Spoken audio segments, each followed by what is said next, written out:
الحمد لله الحمد لله حمد الشاكرين والصلاة والسلام على سيدنا ومولانا محمد طب القلوب ودوائها وعافية الأبدان وشفائها ونور الأبصار وضيائها صلاة المحبين المتبعين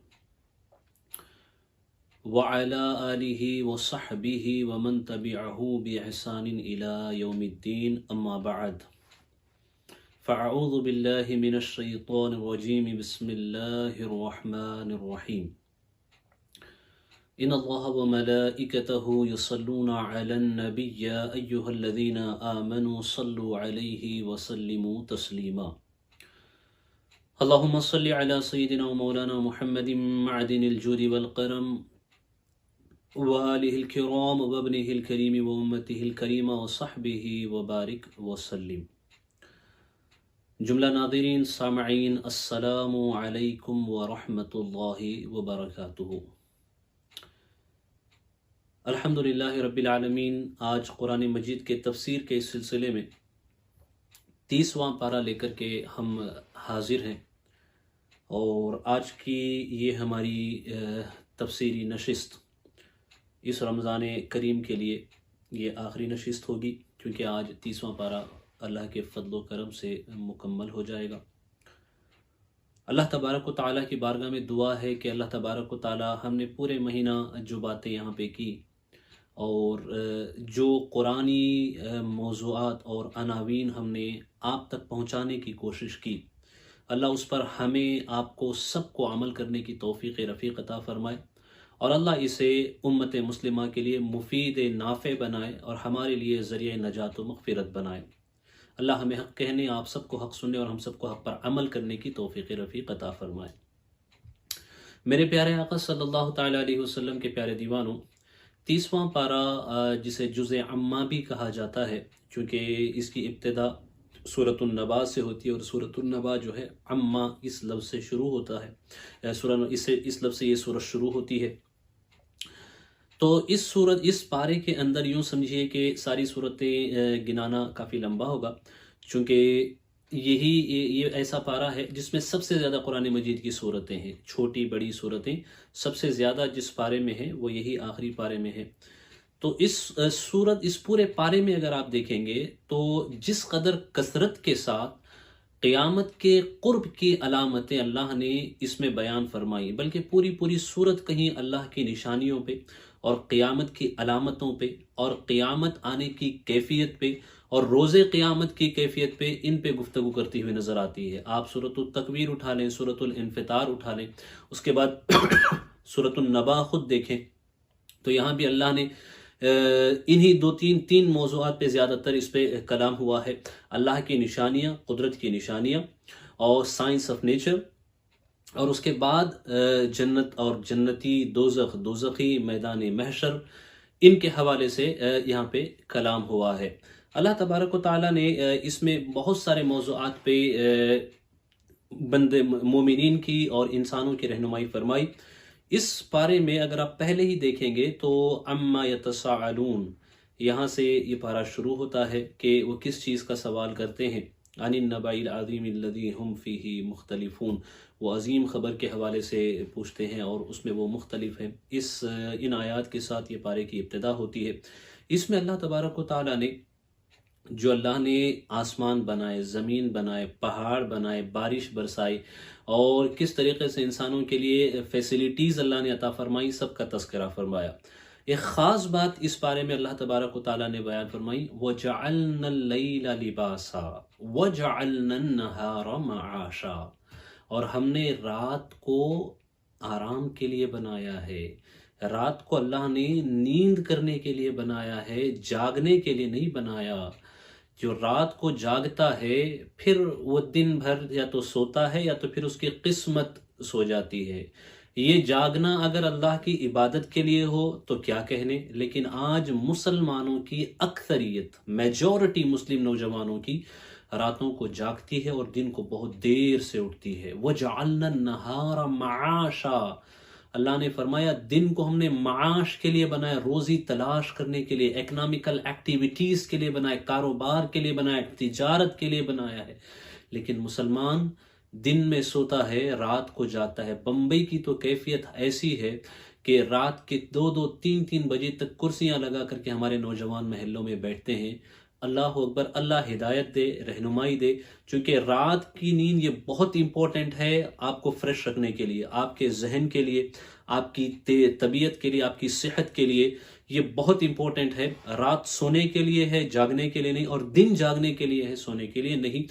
یہ بہت اہم پیغام اس پارے میں ہمیں ملتا ہے۔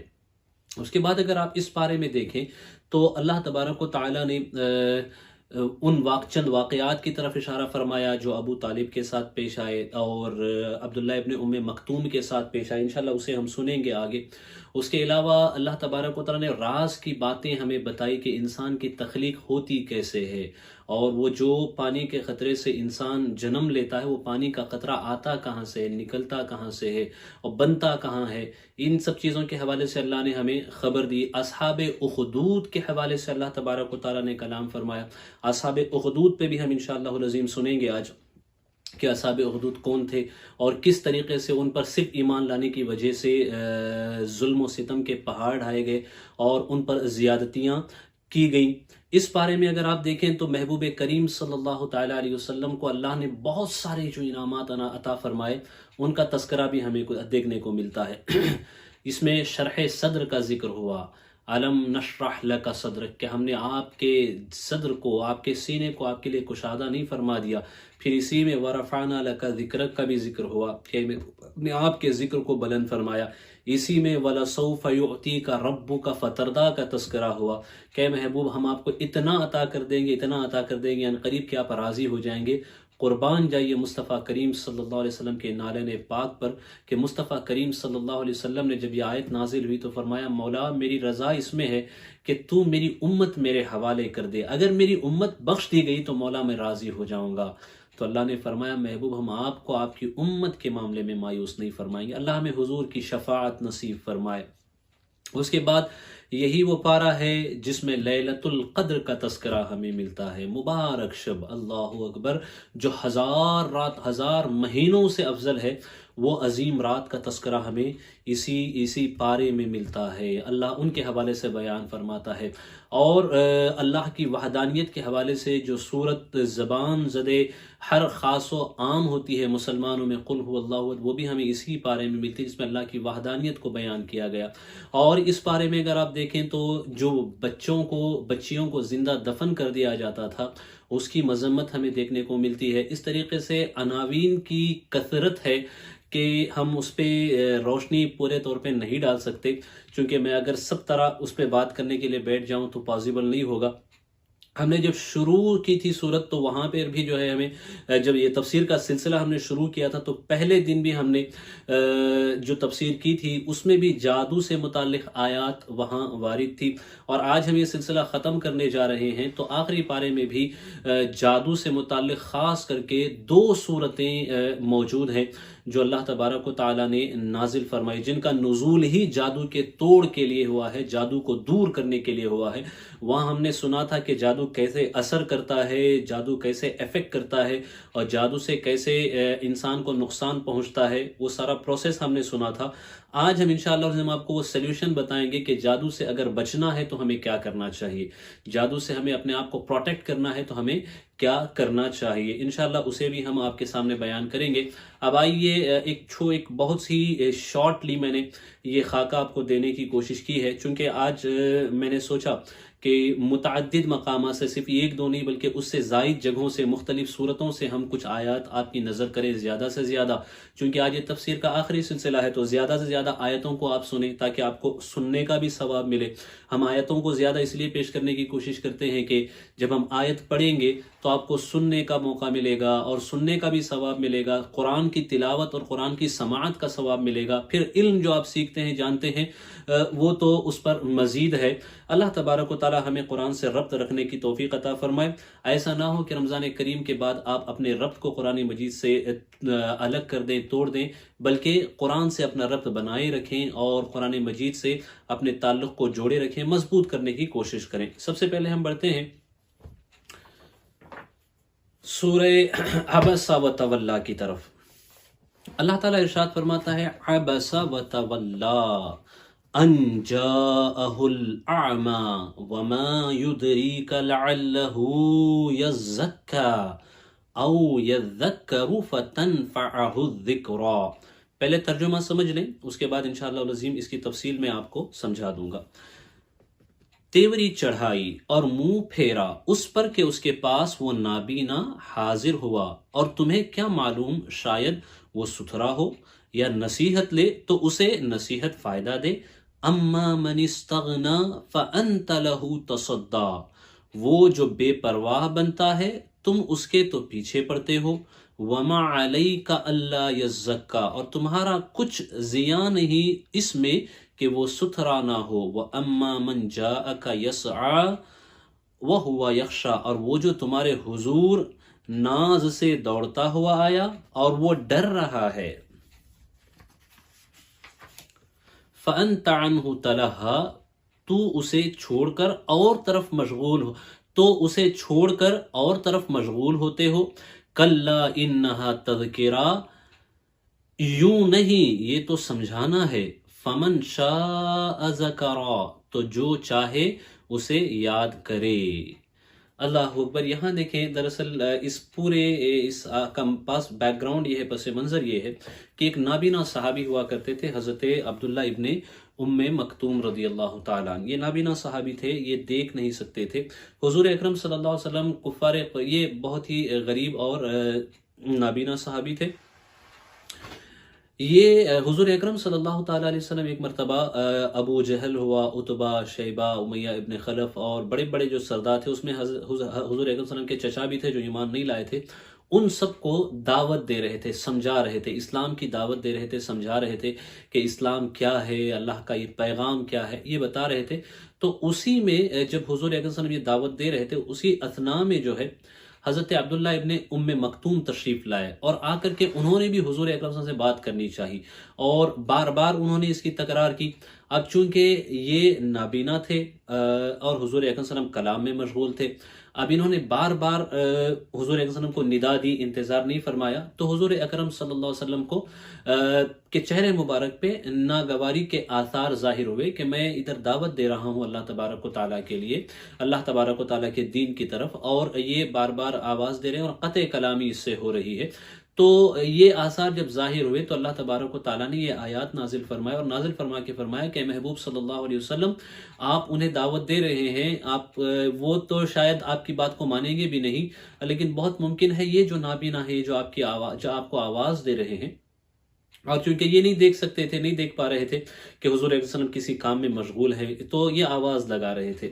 تو اللہ تبارک و تعالیٰ نے یہ آیات نازل فرمائی، اور آیات نازل فرما کے حضور کو خبر فرمائی کہ آپ انہیں اپنے سے دور نہ کریں اور انہیں اپنے سے قریب کریں. اس کے بعد حضور اکرم صلی اللہ علیہ وسلم کا حال یہ تھا کہ جب کبھی حضرت عبداللہ ابن ام مکتوم کا ذکر آتا یا وہ کبھی آتے تو حضور ان کا بڑا اکرام فرماتے، حضور نے بہت نوازتے اور ان کی بہت ریسپیکٹ کی جاتی تھی، کیونکہ جن آیات کے نزول کا وہ سبب بنے تھے. تو پھر وہ عظیم صحابی بنے، اور باقی جو لوگ تھے ان میں سے صرف حضرت صرف عباس جو حضور اکرم کے چچا تھے، عباس ابن عبد المطلب، وہ ایمان لائے، باقی چار تو ایمان نہیں لائے. انہی چیزوں کی خبر اللہ تبارک و تعالیٰ نے یہاں پہ دی ہے. اب آئیں اور ایک دوسری صورت کی طرف منتقل ہوتے ہیں، صورت تکویر کی طرف ہم منتقل ہوتے ہیں. اب آپ دیکھیے کس طریقے سے اللہ نے یہاں پہ علامتیں بیان فرمائی. اللہ تعالیٰ فرماتا اذا الشمس کورت، جب دھوپ لپیٹی جائے، وَإِذَا النُّجُومُ انْكَدَرَتْ، اور جب تارے جھڑ پڑیں، وَإِذَا الْجِبَالُ سُيِّرَتْ، اور جب پہاڑ چلائے جائیں، وَإِذَا الْعِشَارُ عُطِّلَتْ، اور جب تھل کی گھابن اونٹنیاں چھوٹی پھریں، وَإِذَا الْوُحُوشُ حُشِرَتْ، اور جب وحشی جانور جمع کیے جائیں، وَإِذَا الْبِحَارُ سُجِّرَتْ، اور جب سمندر سلگائے جائیں، وَإِذَا النُّفُوسُ زُوِّجَتْ، اور جب جانوں کے جوڑ بنے، وَإِذَا الْمَوْءُودَةُ سُئِلَتْ، اور جب زندہ دبائی ہوئی سے پوچھا جائے بِأَيِّ ذَنبٍ قُتِلَتْ، کس خطا پر ماری گئی، وَإِذَا الصُّحُفُ نُشِرَتْ، اور جب نامہ اعمال کھولے جائیں، وَإِذَا السَّمَاءُ كُشِطَتْ، اور جب آسمان جگہ سے کھینچ لیا جائے، وَإِذَا الْجَحِيمُ سُعِّرَتْ، اور جب جہنم کو بھڑکایا جائے، وَإِذَا الْجَنَّةُ أُزْلِفَتْ، اور جب جنت پاس لائی جائے، عَلِمَتْ نَفْسٌ مَّا أَحْضَرَتْ، ہر جان کو معلوم ہو جائے گا جو حاضر لائی۔ اللہ اکبر۔ یہاں دیکھیں کتنی علامتیں قیامت کے قیام کے اللہ تبارک و تعالیٰ یہاں پہ بیان فرما رہا ہے۔ جب کیفیت یہ ہوگی، جب قیامت قائم ہوگی تو پہاڑ اڑنے لگیں گے اور سمندروں میں آگ لگ جائے گی، یہ ساری کیفیت۔ اور پھر یہاں اللہ تبارک و تعالیٰ نے بیان فرمایا، اس کو کہنے سے پہلے ایک اور امپورٹنٹ بات میں آپ کو بتانا چاہتا ہوں۔ اس پارے میں اگر آپ دیکھیں گے تو آپ کو میدان محشر کی بھی مختلف کیفیات کا ذکر آپ کو اس میں دیکھنے کو ملے گا۔ جب میدان محشر قائم ہوگا تو وہاں جو ہے نا لوگوں کا حال کیا ہوگا، کس کے چہرے کیسے ہوں گے، ان کا بھی ذکر ملا۔ اللہ تعالیٰ فرماتا ہے کہ وہاں حال ایسا ہوگا کہ کسی کے چہرے تو مسکراتے ہوں گے اور چمکتے ہوں گے، منور ہوں گے، حشاش بشاش تر و تازہ ہوں گے، اور کسی کے چہروں پہ مایوسی اداسی چھائی ہوگی۔ جہنمی اداس ہوں گے، جنتی خوشی میں ہوں گے۔ اللہ تعالیٰ ہمیں خوش نصیب چہروں میں فرما دے۔ اور یہاں بیان فرمایا کہ وہ دن ایسا ہوگا کہ وہاں شوہر بیوی سے بھاگے گا، باپ بیٹے سے بھاگے گا، کوئی ایک دوسرے کا ساتھ نہیں دے گا، بھائی بھائی کا خیال نہیں کرے گا۔ وہ کیفیت ہوگی، ان کیفیات کو بیان کیا گیا۔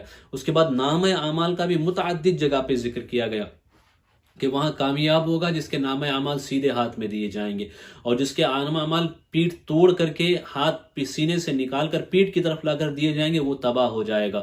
تو ان ساری چیزوں کا تذکرہ ہمیں زیادہ تر جو ہے اس آخری پارے میں دیکھنے کو ملتا ہے۔ اب دیکھیں اللہ نے ایک چیز یہاں بیان فرمائی کہ جب زندہ دبائی جانے والی سے پوچھا جائے گا کہ کس خطا پر ماری گئی، ہر وہ بچی جسے ظالموں نے ظلماً قتل کیا، عربوں نے قتل کیا۔ عرب تو زمانے جاہلیت میں قتل کرتے تھے، لیکن آج ترقی کا دعویٰ کرنے والی یہ ظالم دنیا ہزاروں بچیوں کو اس دنیا میں آنے سے پہلے ہی ختم کر دیتی ہے۔ عرب تو جہالت میں جیتے تھے، جاہلیت کا وہ دور تھا، اس کے باوجود وہ اتنا تو الاؤ کرتے تھے بچیوں کو کہ وہ جنم لے لیں۔ جب جنم لے لیتی تھی اس کے بعد ان کو وہ دباتے تھے۔ لیکن آج کل کے ظالم جاہل ایسے ہیں، یہ دنیا اتنی ظالم ہے کہ آج بچیوں کو ماں کے شکم کے اندر ہی مار دیا جاتا ہے۔ کتنے ابورشنز آج ہوتے ہیں، کرائے جاتے ہیں، اللہ اکبر۔ اس میں بھی دیکھا جاتا ہے کہ بچہ ہے کہ بچی ہے، اس طریقے کے معاملات کیے جاتے ہیں۔ اللہ تبارک و تعالیٰ محفوظ فرمائے۔ اس دن یہ ساری بچیاں جو ظلماً قتل کی گئی ہیں، ساری بچیاں جن کے ابورشن زبردستی کرائے گئے ہیں، جن بچیوں کے حمل کو گرایا گیا ہے، اور جن بچیوں کو میں حضور اکرم صلی اللہ علیہ وسلم کے آنے سے پہلے زندہ دفن کیا گیا ہے، وہ سب حاضر ہوں گے اللہ کی بارگاہ میں۔ پھر پوچھا جائے گا کہ بچیوں تمہارا کیا گناہ تھا؟ تو بچیوں کا تو کوئی گناہ نہیں تھا۔ یہ دراصل اس لیے پوچھا جائے گا کہ وہ ظالم جس نے یہ ظلم کیا ہے، اللہ اس دن ان کو اس کی سزا دے گا۔ اللہ اس دن ان کو ایسی شدید و خطرناک سزا دے گا کہ روح کانپ جائے۔ اللہ تبارک و تعالیٰ سمجھنے کی توفیق عطا فرمائے، اور انسانی جان کی قدر کرنے کی اللہ سب کو توفیق عطا فرمائے۔ اب ایک دوسری صورت کی طرف اور منتقل ہوتے ہیں، وہاں سے بھی کچھ آیات کو ہم سنتے ہیں۔ اللہ تبارک و تعالیٰ فرماتا ہے وَيْلٌ لِّلْمُطَفِّفِينَ الَّذِينَ اِذَا اكْتَالُوا عَلَى النَّاسِ يَسْتَوْفُونَ وَإِذَا كَالُوهُمْ أَوْ وَزَنُوهُمْ يُخْسِرُونَ أَلَا يَظُنُّ أُولَئِكَ أَنَّهُمْ مَبْعُوثُونَ لِيَوْمٍ عَظِيمٍ یوم یقوم الناس لرب العالمین۔ کم تولنے والوں کی خرابی ہے وہ کہ جب اوروں سے ناپ کر لیں، پورا لیں، اور جب انہیں ماپ یا تول کر دیں تو کم کر کے دیں۔ کیا ان لوگوں کو گمان نہیں کہ انہیں اٹھنا ہے ایک عظمت والے دن کے لیے، جس دن سب لوگ رب العالمین کے حضور کھڑے ہوں گے۔ اللہ اکبر۔ یہاں دیکھیں خاص کر جو ناپ تول میں کمی کرتے ہیں، تجارت کے اصول اسلام نے ہمیں سکھائے ہیں، قرآن نے، کہ ناپ تول میں کمی مت کرو، لینا ہو تو اچھا لو، دینا ہو تو برا دو، ونعوذ باللہ ایسا نہیں، خالص مال دو، خالص پیسہ لو، اچھا مال دو، اچھا پیسہ لو، اور اتنا ہی لو جتنا تم دے رہے ہو، اتنا ہی دو جتنا تم لے رہے ہو، قیمت زیادہ لے کے سودا کم مت دو، کہ ایسا نہ ہو کہ تم ناپ تول کی کمی کے شکار ہو۔ تو خیانت مت کرو، امانت داری، شرافت، آنیسٹی کے ساتھ اور صحیح طریقے سے اخلاق و کردار و آداب کے ساتھ اپنا کاروبار کرو۔ یہاں دراصل یہ آیت جو ہے اس کا بیک گراؤنڈ ہے، اس کا بیک گراؤنڈ یہ ہے کہ حضور اکرم صلی اللہ علیہ وسلم جب ہجرت فرما کے مدینہ المنورہ تشریف لے گئے تو مدینہ المنورہ میں جو رہنے والے لوگ تھے وہاں متعدد اقسام کے لوگ تھے، عیسائی ہوتے تھے، یہودی بھی ہوتے تھے، اور اس کے بعد پھر جو ہے عرب ہوتے تھے، جو غیر مسلم ہوتے تھے وہ ہوتے تھے، اور مسلمان بھی ہوتے تھے، یہ سب ہوتے تھے۔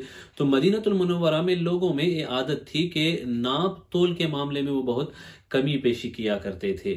جب لینا ہوتا کسی سے تو اس کو کم ناپ کر کے اس کو زیادہ کہہ دیتے کہ یہ اس کو کم بتاتے، اور جب دینے کی بات آتی تو یہ کہتے کہ یہ زیادہ ہے۔ تو اس طرح جو سامنے والا ہوتا تھا اس کو نقصان ہوتا تھا، اس طرح کی کیفیت وہاں پہ عام تھی۔ خاص کر کے ابو جہینہ نام کا ایک شخص تھا جس کا یہ حال تھا، اس نے 2 اس طریقے کے آلے رکھے تھے کہ اسے جب لینا ہوتا تھا کوئی چیز تو وہ لیتا تھا جس میں کم ہوتا، جو کم اس کا ہوتا تھا اسے لیتا تھا، جو اب خود کے لیے جو لینا ہوتا تھا تو اس میں 1 ہی کلو یا 1 ہی سیر جو بھی ہو، لیکن وہ آلہ جو ہوتا تھا ناپنے کا پیمانہ، اس میں زیادہ مال آ جائے اس کو لے لیتا تھا، بتاتا کم تھا، اور جب دینے کی باری آتی تو دوسرا پیمانہ استعمال کرتا جس میں کہتا اگر 1 کلو یا 2 کلو تو حقیقت میں وہ اس سے کم ہوتا اور اسے دینے کے لیے استعمال کرتا۔ تو اس کیفیت کو رد فرمانے کے لیے اور اس برائی کو، سماجی برائی کو دور کرنے کے لیے اللہ نے ان آیات کو نازل فرمایا۔ اب آئیں اور ایک حصے کی طرف منتقل ہوتے ہیں اور وہاں سے بھی کچھ آیات انشاءاللہ العظیم ہم سنیں گے۔ سورۃ البروج کی طرف ہم منتقل ہو رہے ہیں۔ اللہ تبارک و تعالیٰ فرماتا ہے وَالسَّمَاءِ ذَاتِ الْبُرُوجِ وَالْيَوْمِ الْمَوْعُودِ وَشَاهِدٍ وَمَشْهُودٍ، قسم آسمان کی جس میں برج ہیں، اور اس دن کی جس کا وعدہ ہے، اور اس دن کی جو گواہ ہے، اور اس دن کی جس میں حاضر ہوتے ہیں۔ سب سے پہلے اللہ نے آسمان کی قسم یاد فرمائی۔ آسمان میں 12 برج اللہ نے بنائے ہیں۔ وہ جو 12 برج ہیں انہی ابراج میں، انہی بروجوں میں ایک اندازے اور پیمانے کے حساب سے یہ چاند اور سورج اور ستارے یہ حرکت کرتے ہیں، اور وہ برابر جیسے اللہ نے مقرر کیا ہے اسی حساب سے وہ حرکت کرتے ہیں، اور اس اندازے اور مقدار سے وہ آگے پیچھے نہیں ہوتے، اس طرح سے وہ حرکت کرتے ہیں۔ تو اور یوم موعود یعنی اس دن کی بھی اللہ نے قسم یاد فرمائی جو گواہ ہے۔ حدیث پاک میں فرمایا گیا یہ جمعہ جو ہے سید الایام ہے اور یہ تمہارے لیے گواہ ہوگا۔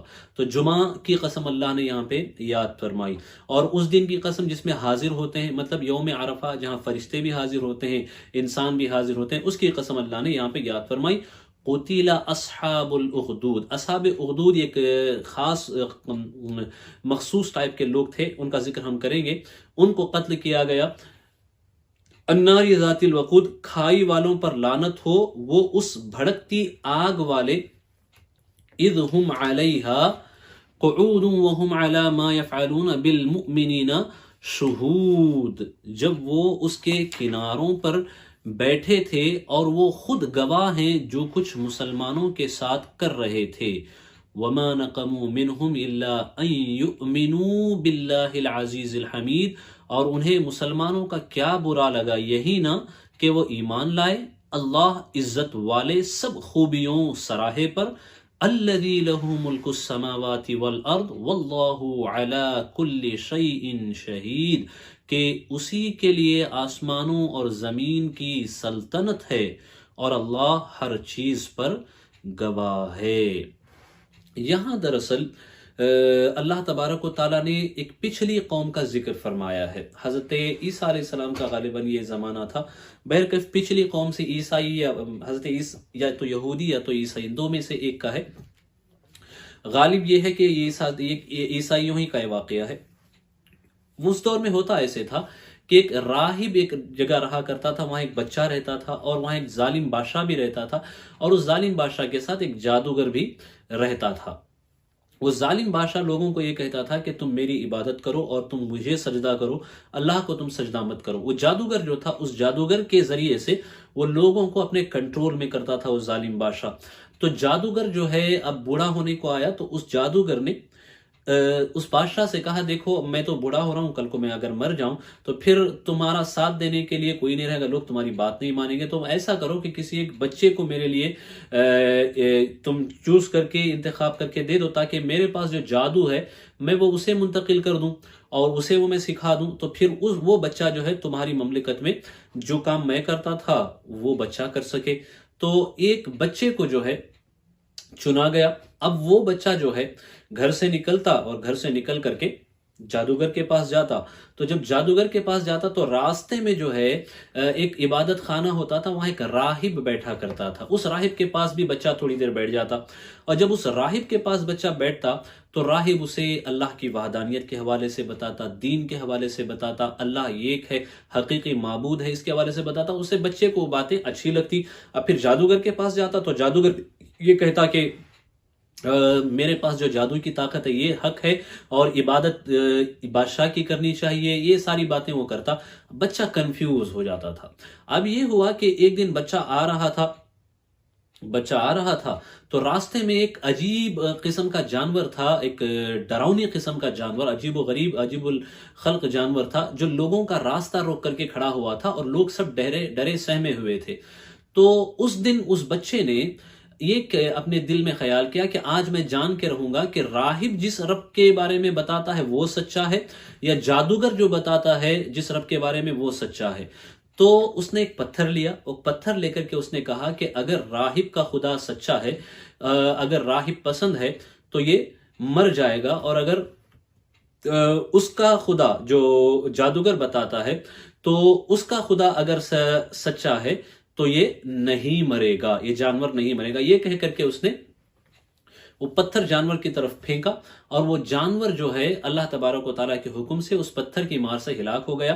تو اس بچے کو سمجھ میں آ گیا کہ حقیقت میں جو ہے یہ جو راہب ہے یہ اس کا رب یعنی اللہ تبارک و تعالیٰ ہی حقیقی معبود ہے۔ تو وہ بچہ مومن موحد ہوا اور وہ بچے کی شہرت بھی ہونے لگی۔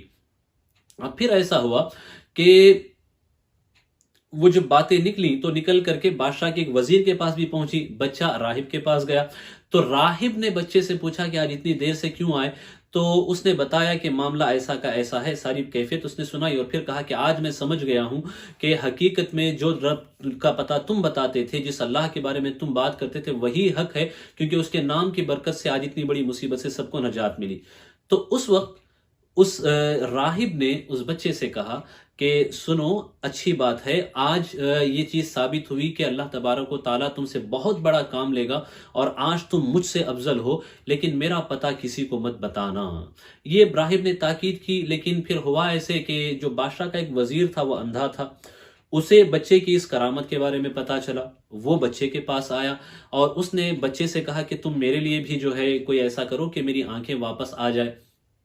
تو اس نے بچے نے کہا کہ میرے پاس کچھ بھی نہیں ہے، میں جس رب کو اپنا پروردگار مانتا ہوں، اگر تم مانگو تو میں دعا کروں گا اللہ کی بارگاہ میں، اور اللہ تبارک و تعالیٰ تمہیں بینائی عطا کر دے گا۔ تو اس نے بھی ایمان قبول کیا، مسلمان ہوا، تو اللہ نے اسے بینائی عطا فرمائی۔ اور پھر جب وہ بادشاہ کے پاس گیا، بادشاہ نے دیکھا یہ تو اندھا تھا، اب پھر کیسے اس کی آنکھیں آ گئی؟ اس نے پوچھا تو پہلے تو اس نے نہیں بتایا، لیکن اس پہ تشدد کیا گیا، اس کے بعد اسے بتایا گیا، اور اس کے بعد پھر وہ راہب کے پاس گئے، راہب پہ تشدد کیا گیا، اور راہب کو بھی جو ہے کہا گیا کہ تم اپنے دین سے پلٹو، تو نہ راہب پلٹا اور نہ ہی وزیر پلٹا، دونوں مومن تھے اور ایمان کی حالت میں وہ شہید ہو گئے۔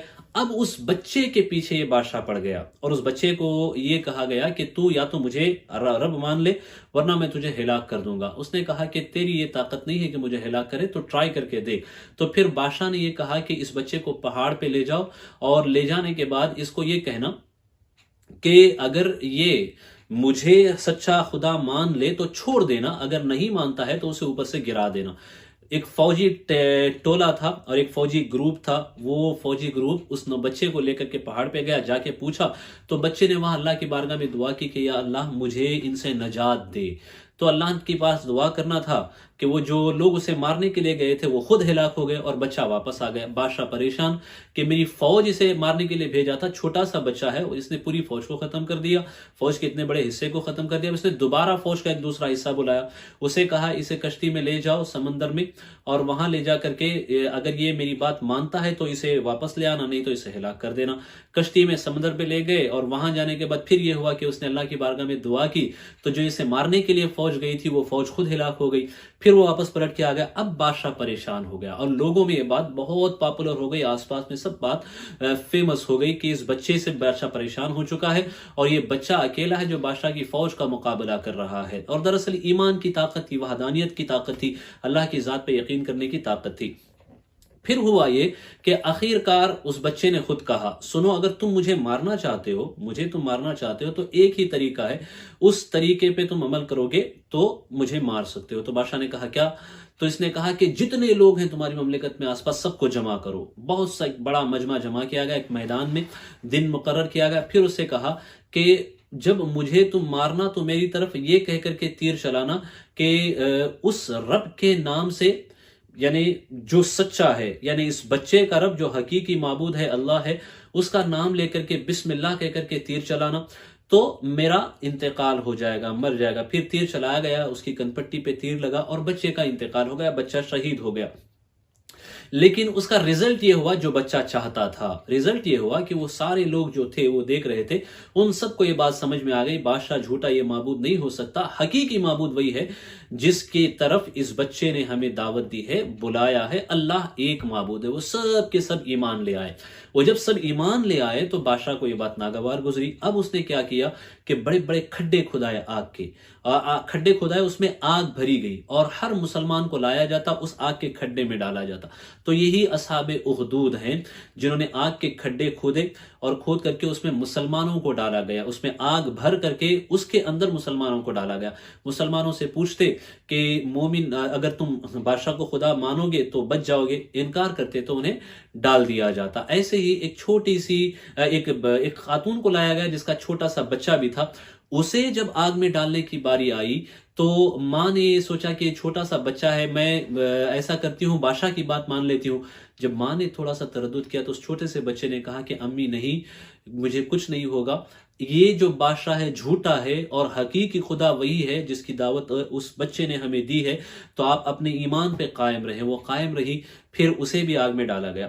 روایت یہ بتاتی ہے کہ جب ان کو آگ میں ڈالا جاتا تو اللہ ان کے آگ میں جانے سے پہلے ہی حضرت اسرائیل کو کہتا کہ ان کی روح قبض کر لے اور آگ کا کوئی عذاب ان کو نہ ملے۔ اللہ تبارک و تعالی نے محفوظ فرماتا، اور ان کھڈوں سے آگ نکل کر کے وہ لوگ جو آس پاس بیٹھے ہوئے ہوتے تھے، کھڈوں کے چیرے لگا کر کے، کرسیاں لگا کر کے وہ بیٹھے ہوتے، مشاہدہ کرتے کس طرح مسلمانوں کو ستایا جا رہا ہے، اسے دیکھتے تو وہ آگ آتی اور آ کر کے انہیں جلا دیتی۔ تو اسی کا تذکرہ اللہ نے یہاں پہ فرمایا۔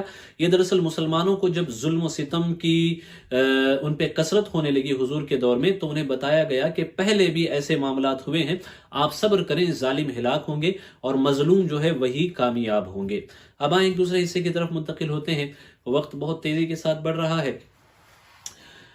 اللہ تعالیٰ فرماتا ہے وَالسَّمَاءِ وَالطَّارِقِ وَمَا أَدْرَاكَ مَا الطَّارِقُ النَّجْمُ الثَّاقِبُ إِن كُلُّ نَفْسٍ لَمَّا عَلَيْهَا حَافِظٌ فَلْيَنظُرِ الْإِنسَانُ مِمَّا خُلِقَ مِن مَّاءٍ دَافِقٍ يَخْرُجُ مِن بَيْنِ الصُّلْبِ وَالتَّرَائِبِ۔ آسمان کی قسم اور رات کو آنے والے کی، اور کچھ تم نے جانا وہ رات کو آنے والا کیا ہے؟ خوب چمکتا تارا، کوئی جان نہیں جس پر نگہبان نہ ہو۔ تو چاہیے کہ آدمی غور کرے کہ کس چیز سے بنایا گیا۔ جنت جست کرتے اچھلتے ہوئے پانی سے جو نکلتا ہے پیٹھ اور سینوں کے بیچ سے، یعنی پانی کا وہ خطرہ جس سے انسان کی ولادت ہوتی ہے وہ مرد کے صلب میں ہوتا ہے اور عورت کے سینے میں ہوتا ہے، سینوں کے دونوں جو جانب ہیں سینے کے، اس کے درمیان میں ہوتا ہے پانی کا وہ خطرہ۔ اور اس میں بڑی تشریح ہے کہ کس طریقے سے وہ بنتا ہے، لیکن وقت میرے پاس نہیں ہے، ورنہ ہم سائنٹیفکلی اس پہ بات کر سکتے تھے۔ بس میں نے اشارہ کیا ہے، تفاسیر کو پڑھیں انشاءاللہ العظیم۔ آپ کو ایک انٹرسٹنگ چیز میں نے بتائی ہے کہ اس کا کیا کنیکشن ہوتا ہے اور یہ حقیقت میں بنتا کہاں سے ہے، دماغ سے اس کا کیا کنیکشن ہے، ہماری نسوں اور رگوں سے اس کا کیا کنیکشن ہے، ان ساری چیزوں کا تذکرہ جو ہے آپ اگر سائنس کی روشنی میں دیکھیں، اس کے بعد پھر قرآن کے ساتھ ریفر کریں تو آپ کو قرآن کی حقانیت سمجھنے میں اور آپ کے ایمان کو مضبوط کرنے میں بہت فائدہ انشاءاللہ العظیم میسر آئے گا۔ یہاں اللہ نے اس تارے کا ذکر فرمایا نجم ثاقب کہہ کر کے، جو تارے شیاطین کا پیچھا کرتے ہیں۔ ایک دن ابو طالب حضور اکرم صلی اللہ علیہ وسلم کی بارگاہ میں کچھ لے کر کے آئے کھانے کے لیے، حضور نے اسے تناول فرمایا تو اسی اسنا میں کیا دیکھے کہ آسمان سے آگ کا گولا گر رہا ہے، تو ابو طالب گھبرا گئے، انہوں نے پوچھا کہ یہ کیا ہے؟ تو حضور اکرم صلی اللہ تعالیٰ علیہ وسلم نے فرمایا کہ یہ آگ کا گولا ہے جو شیاطین پر برسایا جاتا ہے جب وہ وحی کی کوئی بات یا غیب کی کوئی بات سننے کے لیے آسمانوں پہ جاتے ہیں۔ تو اللہ نے اس کا بھی یہاں پہ ذکر فرمایا۔ اب آئیے ہم آج کے اس تفسیر کے سلسلے کے آخری حصے کی طرف منتقل ہوتے ہیں۔ آج کے کیا بلکہ اس رمضان کریم کی تفسیر کا یہ ہمارا آخری سیشن ہے، اور یہ جو صورتیں آخری دو صورتیں ہیں، انہی آخری دو صورتوں پہ ہم ہمارے اس سلسلے تفسیر کا اختتام بھی انشاءاللہ العظیم کریں گے۔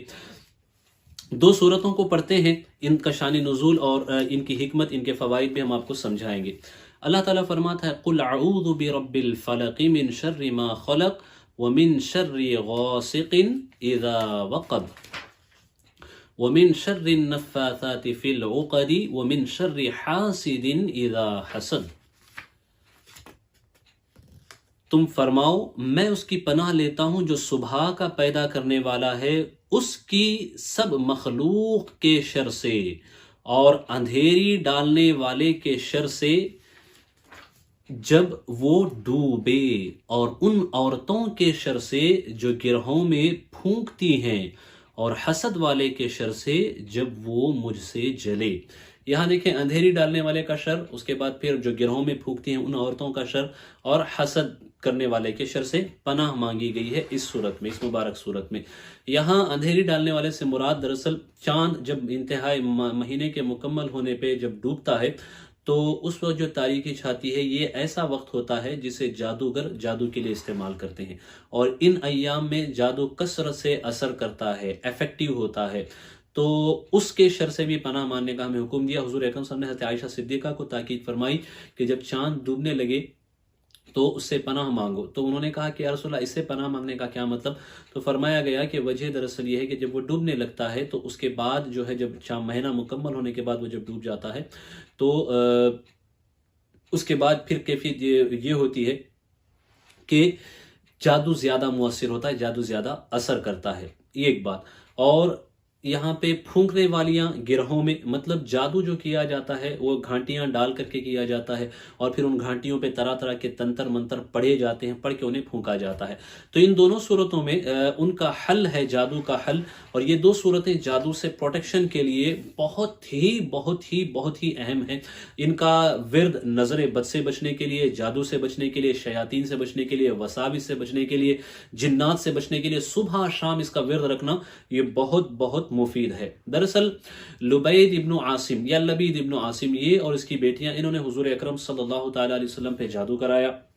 حضور اکرم صلی اللہ علیہ وسلم کی کنگھی کے کچھ بال اور کنگھی کے کچھ دانے، اور حضور صلی اللہ علیہ وسلم کے موئے مبارک شریف اسے لیا، اور اس کے بعد کھجور کے کچھ دانے لیے، اور اس طرح کی متعدد چیزیں، ایک رسی لی جس میں یہ گرہیں تھی، تقریباً 11 گرہیں اس میں تھیں۔ اب یہ جو یہ صورت ہے اس میں 5 آیتیں ہیں پہلی صورت میں، اور دوسری میں 6 آیتیں ہیں، تو یہ جو 11 آیتیں ہیں انہی 11 جو گھانٹیاں ڈالی گئی تھی حضور پہ جادو کرنے کے لیے، اسی مناسبت سے یہ 11 آیتیں اللہ نے نازل فرمائی دونوں صورتوں میں۔